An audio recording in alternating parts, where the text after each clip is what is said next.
टोपी आईजी की है, स्टिक आईजी की है, यूनिफॉर्म कांस्टेबल की पहन के फिर रही है और लंबे बूट पहन के फिर रही है पालक की। जो उसने इतनी बड़ी मुल्क के साथ ज्यादती की है वो नाकाबिले बर्दाश्त है। मेरे बस में होना तो मैं उसका मुंह काला करके पूरे मारोड पे लेके उसको जहाँ जनरल बाज देखे थू थू हो रही पूरी दुनिया में नहीं जा सकता, जहाँ जाता गालियां पड़ती हैं। इसी तरह काजी फैज ईसा को और आमिर फारूक को मैं उनको ये बताना चाहता हूँ, अगर आपने फैसले ना किया इनके, जी हाँ मेहनत की है पुलिस ने उनके साथ मिलकर और एस्टेब्लिशमेंट ने बड़ी मेहनत की है, लेकिन मैं आपका अपना रिश्तेदार समझना उसको अपनी तौहीन समझता हूँ। सर ये क्या बात हुई? नहीं मैं होगा जनरल, वो होगा, मेरे खानदान में बहुत ड्यूटी दी है, उस बेचारे की मैथ के अंदर कैलकुलेशन वीक है, तो उसको ऐसे जलील तो नहीं करना आवाम के सामने। नहीं मैं अस्सलाम वालेकुम नाज़रीन, मैं हूं अली तल चौधरी और आप देख रहे हैं आज़ाद न्यूज़। नाज़रीन, कल से सोशल मीडिया और ख़ासतौर पर मेन स्ट्रीम मीडिया के ऊपर मरियम नवाज साहिबा जो ऑनरेबल चीफ मिनिस्टर हैं पंजाब की, उनकी एक तस्वीर वायरल हो रही है और इस तस्वीर के ऊपर काफ़ी ज़्यादा क्रिटिसिज्म भी हो रही है और कुछ चैनल वाले उनकी तारीफ भी कर रहे हैं। लेकिन इस पूरे पाकिस्तानी कौम के अंदर एक ही मर्द मुजाहिद हैं, आफ्ताब अहमद बाजवा साहब, जिन्होंने उस यूनिफॉर्म का लीगल नोटिस लिया। उनसे बात करते हैं और पूछते हैं कि मरियम नवाज से टक्कर लेने में उनकी जो मदद कर रहे हैं वो कौन कर रहे हैं। अस्सलाम वालेकुम सर। जी वालेकुम सलाम। सर क्या हाल है? अल्लाह का शुक्र। सर पहले तो आपके कीमती वक्त का बहुत शुक्रिया। जी थैंक यू। अच्छा सर, ये क्या वजह बनी कि आपने मरियम नवाज की कोर्ट के अंदर पिटीशन भी दायर कर दी, क्यों? मैं कल घर ही था, मेरा क्योंकि 12 बजे केस था डीबी में यहाँ लाहौर हाई कोर्ट में, तो एक वकार शाह हैं एडवोकेट हाई कोर्ट, उनका फ़ोन आता है कि सर टीवी ज़रा देखें। जब मैंने टीवी देखा तो मैंने कहा हाँ क्या है इसमें, मरियम तकरीर कर रही, क्या मसला है? कहता है वो पुलिस की यूनिफॉर्म पहनी हुई है। जब मैंने गौर से देखा तो मैंने कहा पुलिस की यूनिफॉर्म है, कांस्टेबल लगती है, सर पे टोपी तो आईजी वाली है और स्टिक भी हाथ में आईजी वाली है, ये क्या ड्रामा हो रहा है? कहता सर आपने कुछ दिन पहले एक केस किया था एक स्टूडेंट का, उसकी शर्ट पे SSG लिखा हुआ था ना, SSG लिखा हुआ, SSG लिखा हुआ था, वो पाक फौज का एक यूनिट है, उसका लोगो है सिक्योरिटी स्पेशल, वो जिस पर उस बेचारे स्टूडेंट पे मुकदमा दर्ज हुआ।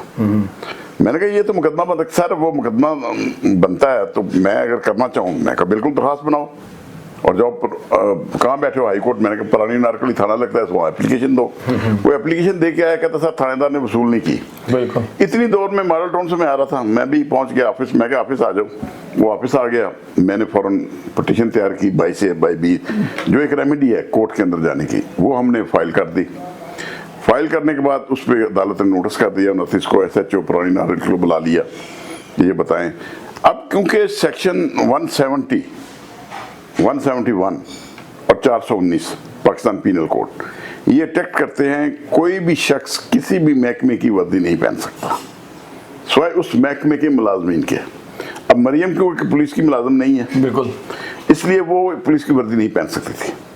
क्योंकि मैंने वो SSG वाला जो लड़के पिटीशन कर दी, उस पर 29 तारीख को SHO पुरानी नारकली को बुला लिया। अब देखिए मरियम नवाज चीफ मिनिस्टर पंजाब है, उनको अख्तियार नहीं। जब मैंने गौर से देखा टोपी आईजी की है, स्टिक आईजी की है, यूनिफॉर्म कांस्टेबल का है, तो शायद सर वो हो सकता है आईजी की यूनिफॉर्म ना पूरी आ रही हो। ये अब ये इस सवाल का जवाब तो वही देगी, उसको किसकी यूनिफॉर्म पूरी आई है और किसके बूट पॉलिशुदा मिले हैं उसको, तो वो खुद कहती है ना। ऊपर भी बड़ा क्रिटिसिज्म हो रहा है, तो शूज पहनना तो कोई ऐसा नहीं है। नहीं, वो उसने एक बयान दिया था कि बूट पॉलिश करने के बगैर आदमी इक़्तिदार में नहीं आ सकता। अच्छा, तो वो जो शूज थे वो बड़े पॉलिशुदा थे, तो तब ये अंदाजा हुआ कि ये भी किस तरह इक़्तिदार में, क्योंकि ये 47 की वज़ीर आला है। अच्छा, फॉर्म 47 की। ठीक ठीक। वो कहते थे मैं आग का दरिया अबूर करके आई हूँ।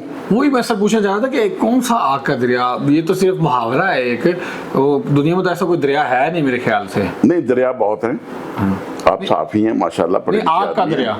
जी, मैं आग का दरिया, आप सिर्फ आग जो चूल्हे में जलती है उसको ना समझें, आग की बहुत सारी किस्में हैं।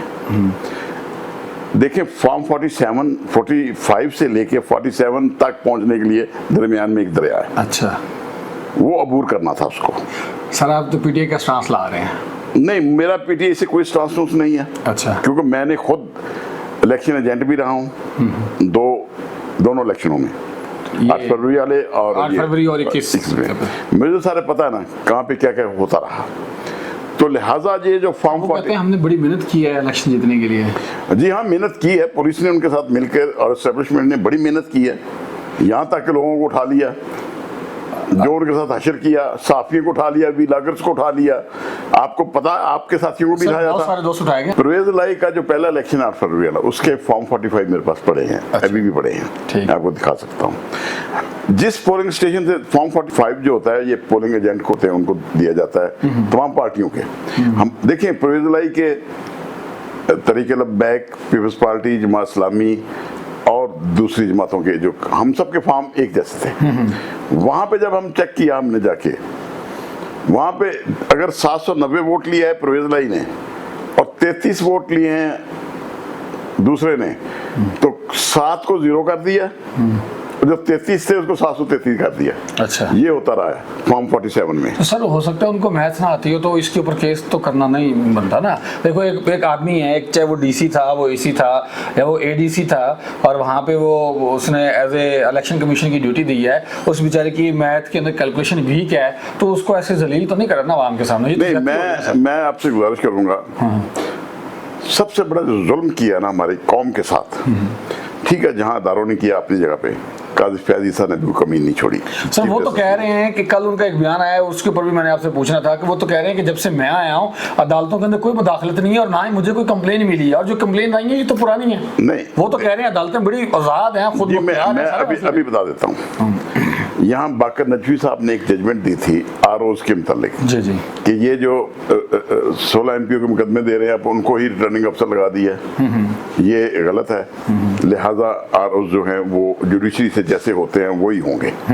काजी फैज साहब ने वो फैसला बदल दिया कि नहीं, ये जो है ब्यूरोक्रेसी जो ऑलरेडी पहले 2-3 साल से ब्यूरोक्रेसी शायद जो 2 साल से उनके साथ है, हाँ जी हाँ जी हाँ जी, उसके बाद फिर इमरान खान की पार्टी जिसको बहाल कर दिया, इलेक्शन कमीशन ने बैन किया और बहाल कर दिया पेशावर हाई कोर्ट ने। काजी फैज साहब ने रात को 2 बजे फिर वो फैसला करके उसकी पार्टी पे पाबंदी लगा दी। लेकिन लोगों ने फिर भी इमरान खान के कैंडिडेटों का, चाहे बताऊं है, चाहे जूता है, चाहे वाजा है, ढूंढ ढूंढ के निशान लगाए और साबित किया कि नहीं, हम एक आजाद कौम है। ये मैं आपको जरूर बता दूं। लेकिन काजी ने जो जुल्म किया है, मैं आपको साफ बता दूं, जिस तरह जनरल परवेज मुशर्रफ से मरा है, पाकिस्तान नहीं आ सका, इसी तरह जनरल बाजवा भी से मरेगा। अच्छा सर, जनरल बाजवा से याद आया, अभी मैं बात करना ही चाह रहा था कि बहुत सारे लोग या ये अफवाह फैला रहे हैं, ये कह रहे हैं कि आपने मरियम नवाज के ऊपर केस इसलिए किया कि जनरल बाजवा जो है ना वो आपके बड़े क्लोज रिश्तेदार हैं, उनकी माँ के ऊपर आपने ऐसा किया है, या उनको आपकी बैकग्राउंड सपोर्ट है? नहीं, देखिए, जनरल बाजवा तो है, लेकिन मैं आपका अपना रिश्तेदार समझना, उसको अपनी तौहीन समझता हूँ। सर ये क्या बात हुई? नहीं, मैं होगा जनरल, वो होगा। मेरे खानदान में बहुत जनरल आए भाई, मैं शहीदों की औलाद हूँ, मैं चुंडे के शहीदों की औलाद हूँ। जनरल बाजवा का मेरे खानदान से कोई तल्लुक नहीं है। मैं आपको साफ बता दूं, अभी वो कुरान पे हलफ दे रहा है, और झूठा इंसान ही हलफ देता है ना, तुमसे हलफ मांगा किसी ने था? हम जो कन्फेशन होता है, हाफ, उसको कहते हैं हाफ कन्फेशन, जो आदमी कस्में दे रहा हो अपनी, झूठा शख्स ही देता है। क्या जरूरत थी उसको ये काम करने की? ये मुल्क को तबाह करने में, जहां जनरल बाजवा देखे थू थू हो रही, पूरी दुनिया में नहीं जा सकता, जहां जाता गालियां पड़ती हैं। इसी तरह काजी फैज ईसा को और आमिर फारूक को मैं उनको ये बताना चाहता हूं, अगर आपने फैसले ना किए आइन के मुताबिक, तो आपका भी हैसियत जनरल बाजवा, जनरल मुशर्रफ जैसा होगा, पूरी दुनिया में लोग आपको जूते मारेंगे। सर वैसे जनरल बाजवा के साथ ज्यादती नहीं है, आपस की बात है कि वो बेचारा कहीं निकल नहीं सकता, किसी शॉपिंग मॉल में जाता है, कोई जूता फेंक देता है, किसी विजिटिंग एरिया में जाता है, फ्रांस में बहुत सस्ता एरिया है, वहाँ पे सिर्फ नॉर्मल लोग ही जाते हैं, वहाँ पे कोई जुमले कसना शुरू कर देता है, तो ये वैसे गैर अखलाकी काम नहीं है? काम अखलाकी हो या गैर अखलाकी, जो उसने इतनी बड़ी मुल्क के साथ ज्यादती की है वो नाकाबिले बर्दाश्त है। मेरे बस में होना तो मैं उसका मुंह काला करके पूरे मार रोड पे लेके उसको फिरूं, उसको और काजी फैज ईसा को, अच्छा, दोनों को मुंह काले करके लेके फिर तुम मुल्क के साथ कर क्या रहे हो? खुदा के लिए मुल्क के हम देखना है, आईने पाकिस्तान की पासदारी करनी है, हमें रूल ऑफ लॉ की बात करनी है। हम देखिए, कुरान और हदीस में है, सबसे बड़ा जिक्र है वो है हमसायों के हकूक, रिश्तेदारों से बढ़ के हमसायों के हकूक। भाई हमसाया तो हमारा चाइना है, और 7 समुंदर पार जो अमेरिका हमारा क्या है, 3 साल में बेड़ा गर्क नहीं हो गया? 70 80 हजार, जो 2000-3000 बिल आता सुई गैस का, 70,000 80,000 बिल आ रहा है। तेल का रेट देखो क्या है, पानी का रेट क्या चल रहा है। तो भाई फरवादी गरीब आदमी तो मर गया ना, कुचला गया बेचारा।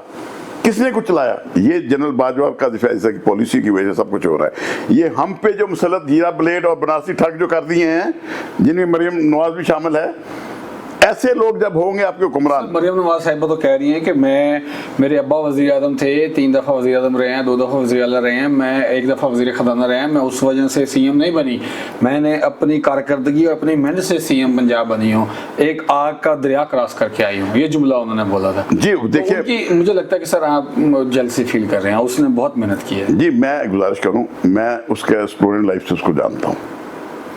वालिद ने उसे मेडिकल कॉलेज में डॉक्टर बनने के लिए दाखिल करवाया था। सर आप डॉक्टर यास्मीन राशिद वाली बात करेंगे? नहीं, वो आती नहीं थी और उसको नहीं मैं वो नहीं करूँगा। हाँ जी, मैं और बात करूँगा। अच्छा, देखो, आदमी हमें अल्लाह ताला ने तबकों में तकसीम किया, इसलिए किया कि हमारी पहचान रहे, इसलिए किया ना। हाँ जी, हाँ। देखो, कोई हेयर ड्रेसर है, कोई हलवाई है, कोई ये लकड़हारा है, कोई फर्नीचर का काम करता है, कोई मिस्त्री का काम करता है, कुछ हमें तकसीम किया हुआ है ना। ऐसे ही है। इसका बाप दादा लोहार थे ना, पहले ये बताइए, लोहार थे ना जी, ऐसा ही कुछ कारोबार था। दादा परदादा जाति उमरा में लोहार थे ना, यहाँ भी ग्वाल मंडी में भी लोहार थे, माल मंडी में भी सुनने तो में ये लोहार नहीं है ना। हाँ जी, अभी तक लोहारनी वाले जहनी से नहीं गया, इसकी हरकतें सुन ले जवानी से ही। जब इसके बाप ने दाखिल कराया डॉक्टर बनो, तो वहां डॉक्टर तो नहीं बनी, बच्चों की माँ बन के आ गई थी, कैप्टन सफदर की। जब इस तरह की हरकतें होंगी, हाँ जी, अभी उसके ज़हन में वही लोहारनी वाला है। अभी अगर वो ना होता, खानदानी लड़की होती, तो ये हरकत ना करती, एक कांस्टेबल की वर्दी पहन के आ जाती। और हम तो आईजी को कहते हैं, वो भी एसएचओ है।